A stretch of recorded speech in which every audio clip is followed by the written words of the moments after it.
Think of cooking, I think of Calvin's mother, concocting dishes of slimy green glop.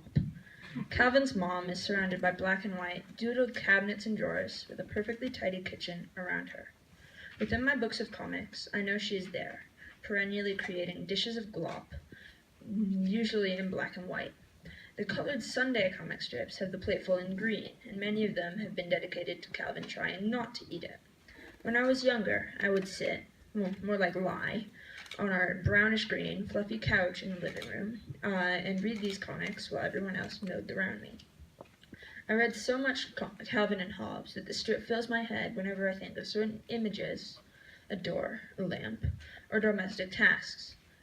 Mom is always standing at the two-dimensional counter, chopping vegetables on the immaculate cutting board.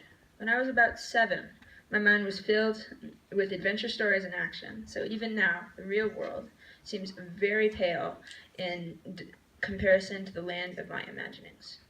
My parents like to travel, so at least once during the summer, we take a trip somewhere, and in August we go to our tribal dances in Oklahoma.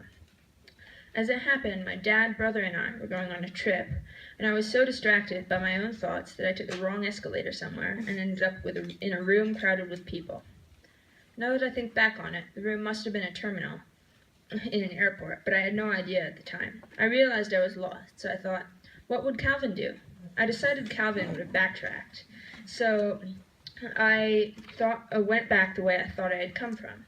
I just got myself more lost, but I thought I knew where I was, so I wandered around, sending myself further into the abyss of the airport.